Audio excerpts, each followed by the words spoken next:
처음 나오신 분, 손 들어 봐주세요. 처음 오신 분, 지금 500에서 600명 정도 되는 것 같습니다. 600명 정도. 우리 춘천 현지사에서 법회할 때에는 약 1000명 정도 됩니다. 앞으로 크게 증가할 추세인데 장소가 협소해가지고 걱정입니다. 지금 대전 불사가 진행되고 있습니다. 대전은 5층으로 아주 견고하게 짓습니다. 거기는 3000명, 5000명 정도 수용하려고 합니다. 한 달에 2번의 법회마다 1000명 이상씩 38선 이북에 있는 우리 춘천 현지사로 현재 1000여 명이 오는데 앞으로 2000명 이상 올 것 같습니다. 오늘 처음 오신 분도 계시고 또 관세음보살 90일기도 회양날이기도 합니다. 여러분 알아듣기 쉽게 말씀을 드리겠지만 오늘 법문은 대단히 중요한 법문이 될 것입니다. 전번에 어느 조계종에 몸담고 있는 큰 스님이 나를 찾아왔습니다. 그 큰 스님은 내가 조계종단에서 평가하는 5손가락 안에 드는 큰 스님입니다. 학문도 대단하고 수행도 많이 해서 덕이 갖추어져 있고 참선도 많이 했고 이름 있는 율사입니다.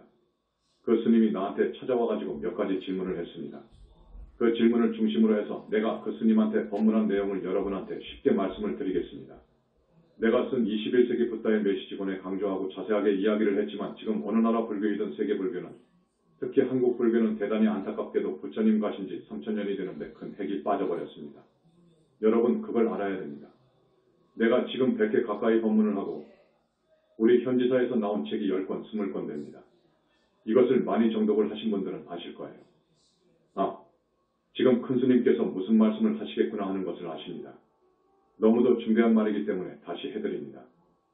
지금의 불교는 대단히 중대한 핵이 빠져버렸습니다. 핵이 빠졌어요. 그걸 알아야 돼요. 여러분 3, 4년 동안 스님의 법문을 많이 들었으니까 아마 대답하실 분이 있을 것입니다. 2가지 부분에 있어서 큰 핵이 빠졌습니다. 첫째, 부처님에 대한 부분이 빠졌습니다. 여러분 3000년 이후로 오다가 이 핵이 빠져버렸어요. 그래서 오늘날 불교는 반조각 불교입니다. 사실입니다. 내가 그 스님한테 말한 거예요. 반조각 불교가 되어버렸어. 우리 현지국 현지사는 망가진 불법을 재정비하고 있습니다. 스님 말씀 이해하시겠습니까? 둘째, 지금 불교는 윤회에 대한 믿음이 없습니다. 스님이 이 법자에서 솔직하게 신랄하게 지적합니다. 윤회에 대한 믿음이 없습니다. 더 깊이 말하면 인간 영혼의 실체에 대한 부분이 빠져버렸습니다. 지금 불교가 인간 영혼의 실체에 대한 그 부분이 빠져버렸습니다. 대단히 큰 문제입니다. 그래서 반조각 불교가 되었습니다. 반조각 불교 가지고는 중생을 건질 수가 없습니다. 반조각 불교 가지고는 스님들이 윤회를 벗어나기 어렵습니다. 그 스님이 곧 나한테 질문을 했습니다. 한국 불교의 전망은 어떻게 보십니까 하는 것을 물었습니다. 나는 슬프게도 당신한테 대답을 하겠지만 나는 부정적으로 본다. 이 2가지 중요한 핵이 빠져버렸기 때문에 반조각 불교 가지고는 교역자 스님들도 생사윤회에서 해탈하기도 어렵고 그들을 따르는 신도분들도 사막도에서 벗어나기 어려울 것이다. 더구나 앞으로는 화두타파 하시는 분들도 거의 없을 것이다. 그래도 화두타파 정도라도 해야 큰 스님이라고 하는데 그런 큰 스님이 하나 둘씩 나와야 종단을 이끌고 교단을 이끌 수 있는 것인데 그런 거룩한 스님이 없다고 하면 나오지 않는다고 하면 한국 불교뿐만 아니라 이 세계 불교의 전망 미래은 없다. 앞으로는 화두타파 하시는 분들 거의 나오기 어려울 것이다. 첫 번째, 지금 부처님에 대한 중대한 부분에 핵이 빠졌습니다. 이 말이 무슨 말이냐? 여러분은 스님이 말씀하시는 것을 이해할 것입니다. 어느 나라 불교든 부처님에 대해서 몰라요. 부처님이 계시는지 안 계시는지 모릅니다. 이건 사실입니다. 그러므로 부처님에 대한 믿음이 없습니다. 부처님에 대한 믿음이 없으면 불교는 아닙니다. 이미 그것은 불교가 아닙니다. 2600년 전에 우리 석가모니 부처님께서 열반하셨다고 하거든요. 열반하셨어. 어디로 가셨나? 그 부처님이 어디로 가셨느냐 그거요. 전혀 모릅니다. 그 스님도 모릅니다. 몰라서 내가 쉽게 법문해 준 거예요. 모르지 않느냐 그거요. 지금 4.8절 4월 초파일에 여러 불교 교단이나 종단에서 부처님은 해요. 그것은 2600년, 3000년 전에 인도 땅, 남선부주 이치구천에 오신 석가모니 부처님에 대한 거예요. 그분에 대한 거룩함, 그걸 이야기는 해. 그렇지만 그 부처님이 열반해서 어디로 가신 줄을 몰라. 그래서 모든 나라의 불상을 보더라도 머리가 안 깎여 있어. 머리 하나만 보더라도 히말라야 산중에서 수행할 때 그 모습이요. 이것은 화신이라고 합니다. 응화신 혹은 화신. 화신 부처님밖에 몰라. 그런데 우리 현지사에 와보면 부처님 머리가 싹 깎였잖아요. 머리가 깎인 부처님은 세계에서 우리 현지사뿐입니다.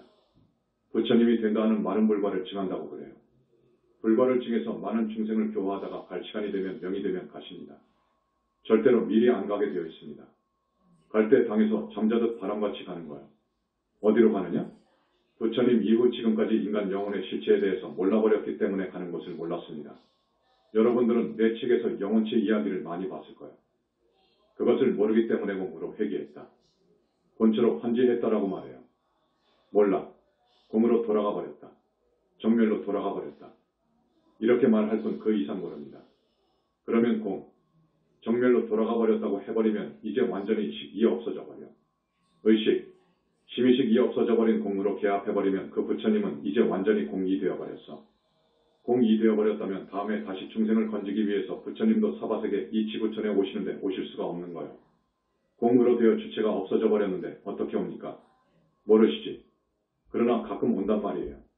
오시는 것을 보면 아까 그 대답은 틀렸다고 봐야지. 그 말은 아닌 거예요. 그러니까 공으로 회귀했다. 한지본체했다. 정멸로 들어가 버렸다. 이 대답은 맞지 않는 거예요. 이제 화두타파 해가지고 보살이 되어가지고 보살이 다시 무량겁 동안에 바람일수행을 해가지고 불과를 이루어서 보니까 불과를 이룬 분들이 무아 속 절대세계에 다 계시더라 그거예요. 이것을 현지사에서 발견했습니다.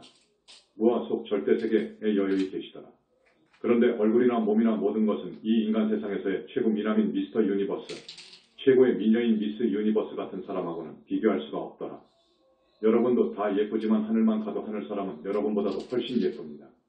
하늘도 54품이 있다는 것을 현지사에서 발견했습니다. 올라갈수록 거룩해. 하늘에서 하늘이라고 하는 성중하늘, 이것은 우리 현지사에서 이야기하는 하늘입니다. 제례불교에서는 성중하늘이라고 하는 개념이 없습니다. 뭐라고 하느냐?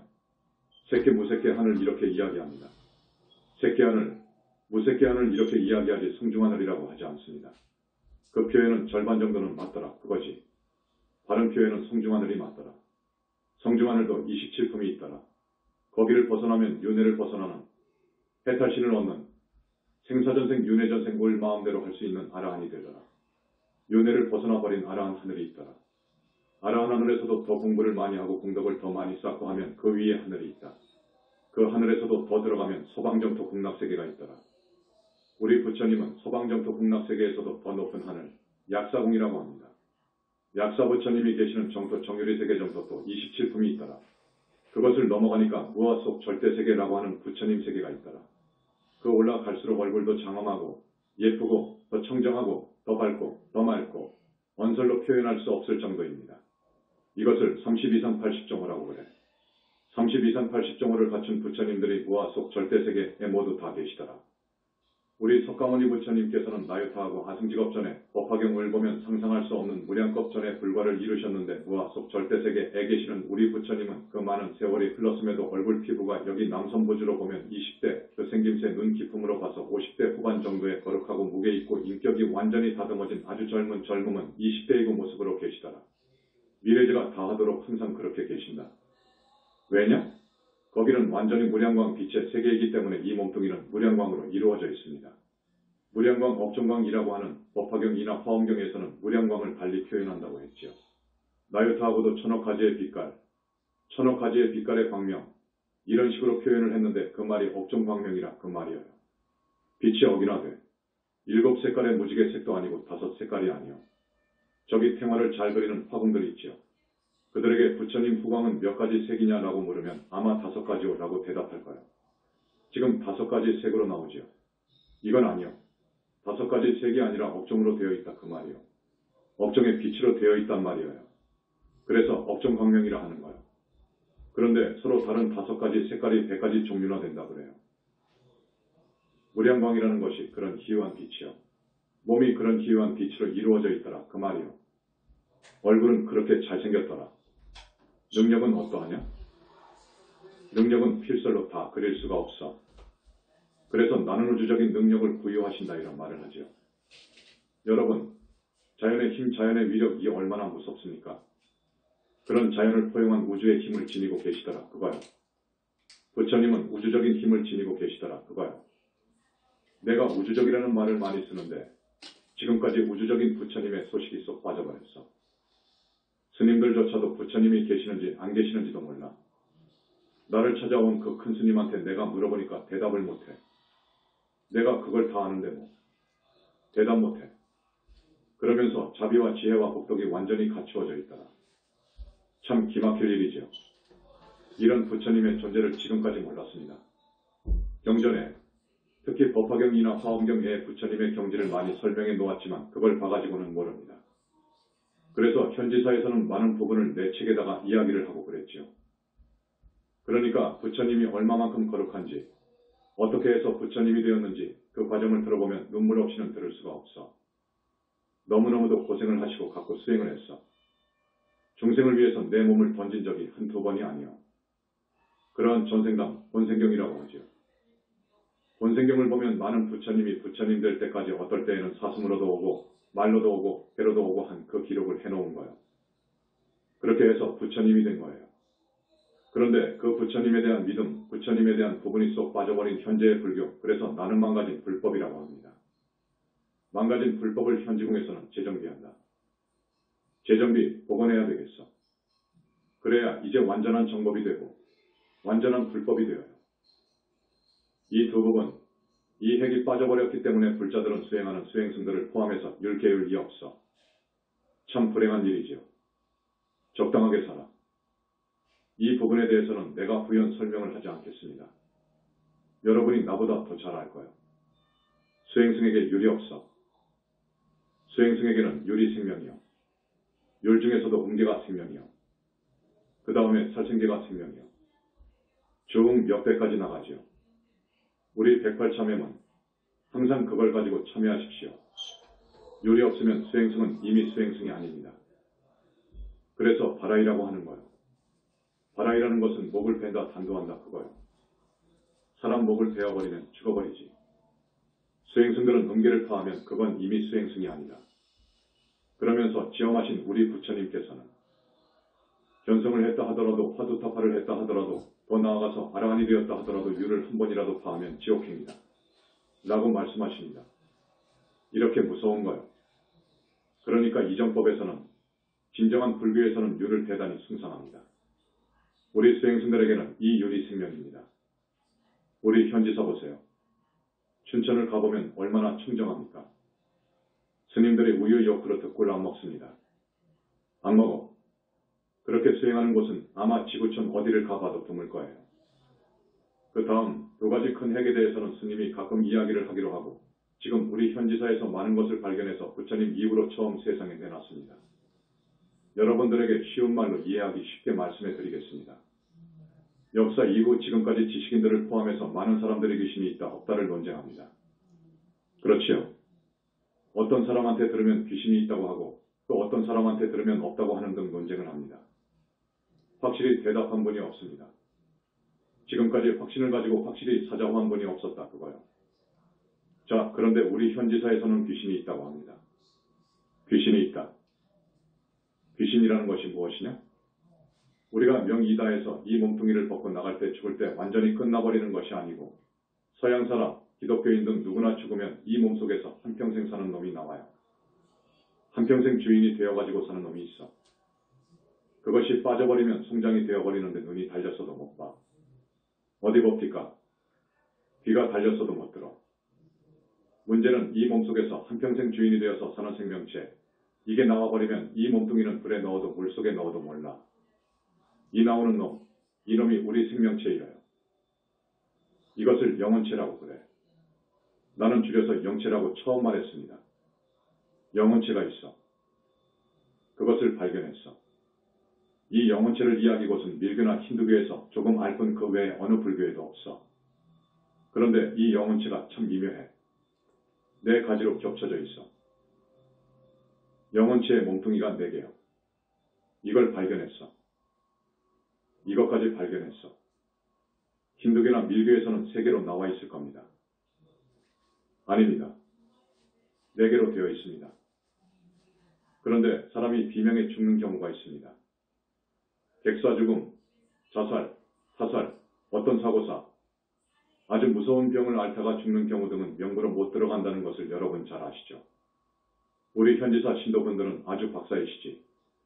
명부로 못 들어간 영가, 이걸 귀신이라고 합니다. 또 유령이라는 말이 있어. 유령은 뭐냐? 지금 세상 사람들은 이것도 몰라. 종교인들도 몰라. 가령 20대, 30대의 사고사를 당해서 죽었는데 우리 현지사에 와서 천도제를 한다고 하면 명부로 넣어주잖아요. 사고사를 당하면 명부를 못 들어가는데 현지사에서는 그 영가를 명부에 넣어 줘버린단 말이에요. 저승으로 보낸단 말이에요. 명부에 넣어 줘버릴 경우 4번 영체는 못 들어갑니다. 아까 영체가 4개로 사격으로 되어 있다고 했죠. 밖에서 볼 때 바깥에서부터 4번, 그 다음 3번, 2번, 한 번 영체 순으로 이해하면 돼요. 그런 이 4번 영체 요놈은 명부로 못 들어간다 그거요. 이 4번 영체는 무슨 역할을 하느냐? 여러분의 몸뚱이하고 1, 2, 3번 영체는 항상 붙어 다닙니다. 항상 뭉쳐있다고. 4번 영체는 1, 2, 3번 영체하고 여러분 육체하고를 접촉시켜주는 기능을 해. 그렇기 때문에 여러분의 4번 영체는 털구멍 하나도 틀림없이 여러분과 똑같아. 그 4번 영체는 명부로 못 들어갑니다. 명부로 못 들어가기 때문에 그 4번 영체는 남아있어. 1, 2, 3번은 뭉쳐서 명부로 들어갔죠. 못 들어간 4번 영체를 유령이라고 해. 아셨습니까? 이제 여러분에게 하나씩 이 엄청난 밀장 비밀 소식을 내 책에서 많이도 알려졌지만 내 법문에도 몇 개씩 꼭 들어있습니다. 그것이 유령입니다. 그 유령은 이미 생명체가 아니요. 그렇지만 습으로 습의 기운으로 자기가 평소에 잘 다녔던 길, 자기를 화장해서 묻었던 묘, 자기가 평소에 아주 절친했던 친구, 자기가 살던 집 등 이런 데를 다닙니다. 그 유령이 그런 데를 다닌단 말이에요. 지금 막 죽은 유령은 천도제를 해줘버렸는데 4번 영체만 남는다고 했잖아요. 이 4번 영체인 유령은 생명체는 아니지만 습의 힘으로 그런 데를 다녀요. 다니다가 이렇게도 될 수 있어. 유령이 부모나 자기 부인 앞에 확 나타날 수도 있어. 그러면 직업을 할 것 아닙니까? 유령은 그냥 놔두어도 1년 안팎으로 없어지지만 분해되지만 우리 현지사에서는 그것을 알고 분해해줘버립니다. 그것은 이미 생명체가 아니니까. 아셨죠? 그 다음 흉가가 있죠. 저 집은 흉가요. 사람이 가면 죽어나오니 그곳에 이사를 못 가. 흉가라고 해서 버려진 상태로 있어. 이 흉가는 무엇이냐? 이것은 귀신 영가들이 끼리끼리 유유상종 모여서 있는 곳입니다. 그래서 그곳을 자기 본부로 알고 자기 집으로 알아. 그렇기 때문에 자기 집을 뺏으려고 이사 들어오면 큰일 나는 거예요. 그것을 흉가라고 해. 그 흉가는 악한 사악한 귀신들이 사는 집이라고 이해하면 됩니다. 그 다음, 지금 세상에서는 지옥이 있다 없다. 극락이 있다 없다고 하지요. 우리 현지사에서는 확실하게 밝히고 있습니다. 극락, 지옥이 있다 이렇게 밝히고 있습니다. 여러분, 극락, 지옥이 있습니다. 우리 현지사 신도분들은 많은 법문을 들었기 때문에 이것을 강조할 필요가 없지요. 이 부분에 대해서는 그냥 넘어가고 싶은데 오늘 처음 오신 분들이 있어서 말씀을 드립니다. 지옥은 확실히 있습니다. 이 몸뚱이에서 빠져나간 123번 형체가 뭉쳐서 지옥을 가요. 그런데 그 형벌은 너무너무도 무섭기 때문에 불벌을 칭한 분도 그것을 보려고 하지 않습니다. 그걸 보면 심장이 벌렁벌렁하니까. 너무너무도 무서운 벌을 받기 때문에 오금을 완전히 펼 수 없을 정도로 강하게 와. 그런데 지금 세상 사람들은 모릅니다. 지옥이 있는지 없는지 모른단 말이에요. 지옥은 확실히 있다는 사실, 세상 사람들은 거의 절대 다수가 지옥을 간다는 사실입니다. 아까도 이야기했지만 정법이 망가져 버렸기 때문에 법문 아닌 법문을 하기 때문에 그렇습니다. 진리와 어긋난, 진리와 간격이 벌어진 것을 가지고 법이다고 진리다고 설하게 되면 큰 과보를 받습니다. 법 아닌 말을 하게 되면 과보를 받는다고. 그래서 양식이 있는 큰 스님들은 법문을 안 하려고 합니다. 나는 법문할 자격이 없다 그거요. 견성해가지고는 그 법문 자격이 없습니다. 아라한이 되었다고 해서 그 법문 자격이 없다고. 보살이 되어도 완벽한 법문을 못한다고. 그렇기 때문에 스스로 사양합니다. 그래서 그걸 자랑으로 하라. 나는 일찍이 법문 한 번 한 적이 없노라. 이걸 자랑으로 하는 거요. 그건 맞는 거요. 반조각 불교에서 살아가지고 무엇을 안다고 함부로 법문을 하게 되면 안 됩니다. 경전에 의거해서 하면 조금 더 낫습니다. 그런데 그 경전도 도중에 생긴 거예요. 부처님 당시에 편집된 것이 아니요. 그렇기 때문에 군데군데 부처님 말씀이 아닌 독서가 있어.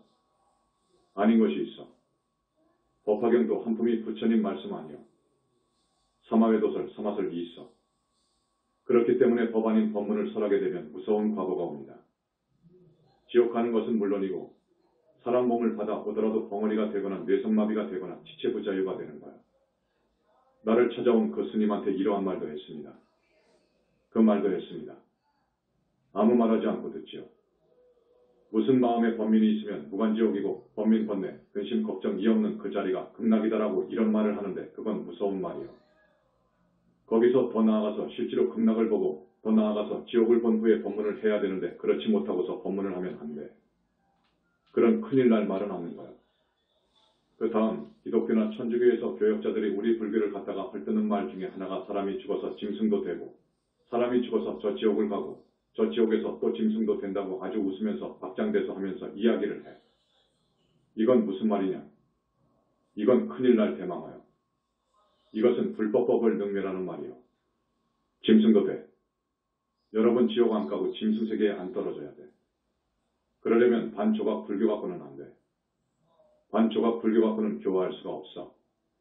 진정한 정법 문중으로 와야 돼. 우리 신도분들, 지금 세계 인구가 67억이라고 합니다. 세계 인구가 67억인데 정말로 1000명 남짓되는 우리 현지사 신도, 그분 찾아온 조계종 큰스님 이 현지사 신도가 얼마나 됩니까? 그러더라고. 그래서 지난달에 청정법 신비로 전하부처님을 모신 대적광전 낙성을 했는데 전국에서 만여 명이 왔더라. 버스 관광차가 200대가 더 돼. 제주도에서 비행기를 전세로 해서 200여 명이 왔어. 전국 어느 사찰에 이런 인기 폭발하는 절이 있느냐 그거야. 한 달에 2번 법문을 해. 여기 현지사가 38선 이부고죠. 이 오지에 1000여 명이 온다는 것을 어떻게 생각하오라고 하니까 입이 벌어져 버려. 입이 벌어지지. 서울의 능인선원, 저기 일산 어느 쪽에서 등에서 법문한다고 해도 500명, 1000명 안팎이요. 거기는 갈 수가 있어. 거기는 그저 걸어서도 가. 그런데 우리 현지사 법문 때 부산에서도 버스가 몇 차 오잖아요. 오려면 1시, 2시에 일어나야 돼. 이거 보통 일이 아니요. 6시간을 타야 돼. 법문 듣고 행사를 마치려면 2에서 3시간 걸리지 않습니까? 또 6시간을 내려가고 15시간은 허비해야 돼. 이거 보통 문제가 아니요. 그래도 윤회도 사실이다 하는 것을 강조했지요. 그리고 또 묻더구먼. 이 시대에 오신 큰 스님의 역할은 무엇입니까? 하고 묻더라고. 이 말 아시겠습니까? 이 시대에 오신 큰 스님 역할은 무엇입니까? 잘 물었다고 했어. 지금 큰 핵이 빠졌단 말도 했지요. 그래서 이 망가진 불법을 재정비하기 위해서 왔다 하는 것을 대전제로 했지요. 그 다음이 정법의 교단이 천년만년 내려가야 되겠다. 그래야 많은 중생을 건질 수 있어. 지금까지 불교로는 악도에서 건져주지도 못해. 참 대단히 죄송하지요. 죄송하지만 내가 법자니까 이런 말을 합니다. 우리 절에 많이 왔으면 좋겠습니다. 더 말하기가 그렇습니다. 지금 불교 갖고는 안 돼요. 지금 불교 갖고는 앞으로 성직자도 화두타파하기가 어려워. 화두타파도 어렵다고 했어. 화두타파에서 버림을 잘하되 응계를 지켜야 되고 중계를 지키고 두타행으로 가야 나에 대한 착이 떨어진다. 그래야 아라한이다. 이제 비로소 거기가 아라한이요. 그런데 견성하는 사람도 참 드물 것이다. 거의 없을 것이다. 이 불교 갖고는 안 된다. 우리 사찰, 우리 현지사는 성지 중 성지라고 선언을 했습니다. 그건 맞습니다. 왜냐? 왜 성지 중 성지라고 하느냐? 지금 성지라고 하는 개념, 저기 천축 인도 땅에 가서 혹은 태국 같은 데 가서 부처님의 사리를 가져와 가지고 그걸 갖다가 봉안을 하면 성지라고 해버려. 또 과거도 그랬고 자장율사라든지 이런 분들이 중국에 가서 부처님 진신사리라 해서 받아와 가지고 그것도 분명치 않습니다. 어떻게 해서 받아왔는지 지금 모릅니다. 기도해서 범승한테 받았다고 하는데 그건 조금 그렇고 아무튼 가져다가 5군데 봉안, 지금 정멸보궁이라고 하는 곳 있잖아요. 거기다가 봉안하는 거야. 그래서 거기를 성지라고 하는 거야. 그런데 그게 성지이겠습니까? 내가 지금 말하는 곳이 성지이겠습니까? 지금 내가 말합니다. 자, 부처님이 항상 상주하셔. 부처님도 옛날 2600년 전 부처님 그 몸뚱이가 아니요. 무아 속 절대세계에 계시는 그 원만 보신 그걸 불신이라고도 하고 나는 원만보신이라고도 하고 보신이라고도 합니다. 이 보신이 직접 상주하신단 말이에요. 부처님 화신 보신 법신 그러는데 그 보신이라고 하면 중심입니다. 보신이 중심 옳시다. 보신이 있어야 중생을 교화할 수 있습니다. 보신은 어떻게 생겼느냐? 눈도 있고 코도 있고 귀도 있고 입도 있고 다 달렸어. 몸뚱이도 똑같아. 그렇기 때문에 나한테 입으로 말하는 거야. 이목구비가 없는 저 법신은, 생각도 없는 저 법신은 중생을 교화할 수가 없어. 교화할 수 있는 부처님은 보신불이라야 돼. 보신불이라야 되는 거야. 그런데 이 보신불이 여러분에게는 죽어도 안 보여. 이것은 불과를 증해야 무량광이라고 하는 희유하고 불과 사이한 이 빛을 볼 수 있어야 이제 부처를 보는 거야. 또 법문 듣는 그 코스도 있어. 그래야 그 법문을 듣고 하는데 그 제자를 붙다 되게끔 지도해 주는 거야. 말로 때리면서 경고하면서 외말을 막아주면서 끄는 거야. 이런 보신이 없으면 안 되는 거야. 진짜 부처님은 보신 부처님이요. 이건 무량광으로 이루어졌기 때문에 영원히 멸도할 수가 죽을 수가 없어. 그리고 대적정산매를 통과해야 됐다요. 그 대적정산매는 모든 산매의 제일 궁극의 산매이요. 그런 힘이 있기 때문에 어떠하냐? 부처님께서 어제 많이 참석해 주신 관음기도 제자들을 씻어주셨는데 어떻게 씻어주시느냐? 이 청정하고 깨끗한 업종에 그 광명으로 씻어주는 거야. 그 광명의 기능이 그래. 중생의 업장도 씻어주는 그런 기능을 한다 그거요. 열반경에 확실히 그 말이 쓰여 있어. 지금 세상 사람들, 스님들도 그 말이 무슨 말인지 몰라. 그래서 그러한 빛을 쏘아주면 어떤 여인 신도분은 아주 무서운 영가 죽어도 안 떨어지는 영가가 붙어 있었는데 어제 그걸 떼어준 거야. 오늘 관세음보살님 91기도 회양일인데 700에서 800여 명 기도에 입제했지요. 이 관세음보살님이라고 하는 분은 어떤 분이냐 하면 지금 절에서 알고 있는 그런 정도의 보살님이 아니요. 절에서는 일생보처라고 합니다. 관음세지 문수보현 등 이런 큰 보살님들을 일생보처 보살이라고 해. 그 말이 무슨 말이냐 하면 보살이 다시 사람 몸을 한번 받아와야 사람 몸을 받아야 그때 불과를 증한 분이다 해서 일생 한 생을 더 살아야 더 사람으로 와서 수행을 하고 좋은 공덕을 지어야 불과를 이룬다 하는 말입니다. 그걸 일생보처라고 해. 그런데 관음세지 문수보현 등 이런 큰 보살님들을 일생보처 보살이라고 하는데 그건 아닙니다. 관음세지 문수보현 등은 큰 부처님이요. 무량겁 전에 불과를 이루신 분이요. 그래서 관세음보살님은 부처님 이름이 정법명왕 부처님이요. 정법명왕불. 그런데 일생보처라고 하면 능멸이요. 정토보살 가지고 어떻게 그런 무시무시한 일을 해냅니까? 우주적인 힘을 구사하느냐 말이에요. 관세음보살님은 필요에 따라서 이 몸을 100천만억으로 놔두어. 그리고 필요에 따라서 32형으로도 놔두어. 그 말이 무슨 말이냐 하면 교화할 대상이 왕이면 왕으로도 짐짓 현신하고 비구면 비구로 짐짓 현신하고 이렇게 해서 32가지 서로 다른 몸으로 놔둔다 그 말이요. 그걸 32형이라고 합니다. 32형으로 1100억 화신을 놔두고 항아사 수와 같은 많은 신통력이 있어. 그렇게 해서 교화하는 거요. 그런 능력을 지니고 계시는데 보살이라고? 일생보처라고? 그건 말도 안 되지. 그래서 800명이고 8000명이고 입제를 했다. 그분은 현지사에 상주하기 때문에 우리는 그분 허락하여야 한 거요. 그래서 오늘은 관세음보살님 91기도 회양날입니다. 지금 우리 현지사에서는 청정법 신비로전화 부처님 100일 기도를 하고 있습니다. 여기서는 오늘 관세음보살님 91기도를 회양하는 날입니다. 그리고 관세음보살님 좌우보처는 해상용왕과 무슨 남순동자가 아니고 해수관음 육관음보살이라는 것. 해수관음 육관음보살님은 어떻게 생겼느냐 하는 것도 내 책 21세기 붓다의 메시지본에 다 밝혔습니다. 그 다음 지장보살은 어떤 분이냐? 지금 불교계에서는 지장보살을 어떻게 보느냐? 보살, 십지보살로 봅니다. 불과를 증하지 못했다고 봅니다. 그런데 이미 내가 21세기 붓다의 메시지본에서 설명을 했습니다. 아니다. 지장보살님은 빵빵한 부처님이더라. 무량겁 전에 불과를 증하신 분이더라. 관세음보살님과 지장보살님은 우리 세존, 우리 부처님으로부터 가장 사랑을 받는 부처님이시더라. 다만 인행시에 수행 당시에 세운 소원이 있었다. 그건 뭐냐? 지옥 중생이 한 사람이라도 남아있는 한 대가 성불을 미룰 않을 것이다 하는 소원을 세웠지만 그건 소원이고 이미 무수겁 전에 불과를 증하신 어른이더라. 이것을 설명했습니다. 우리 현지사에서는 대단히 많은 것을 발견했지요.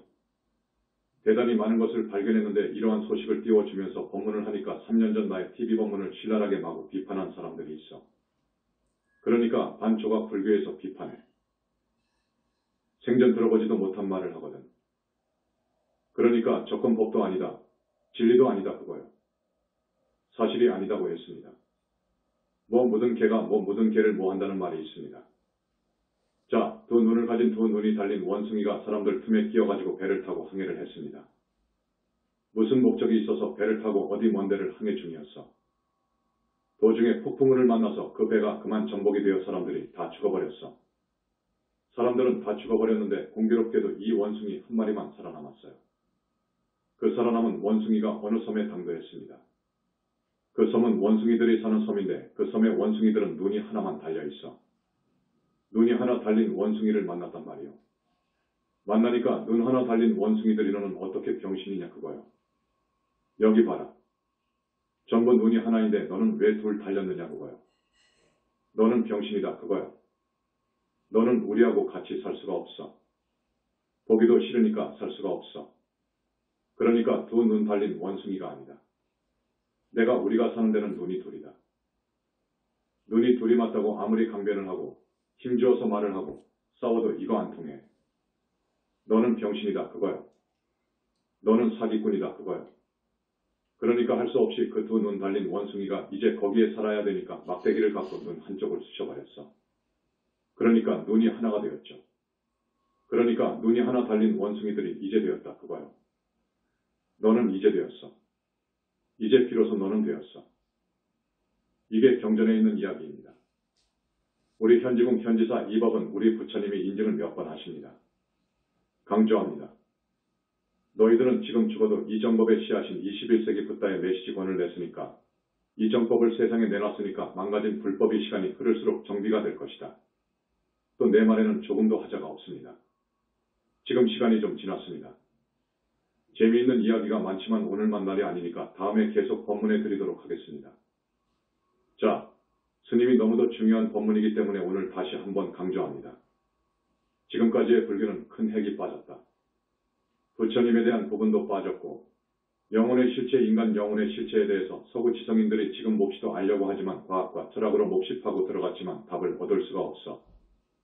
그래서 내가 21세기 붓다의 메시지권 첫머리에 쓰기를 아무리 과학이 발달하고 발달을 해도 과학의 힘으로는 한계가 있고 철학도 한계가 있고 이 아르마리로 풀어가니까 한계가 있고 다만 부처님의 그 대적정삼매를 통과하지 않는 이상 절대 부처님의 세계와 인간 영혼의 실체 이 생사관을 모를 것이다.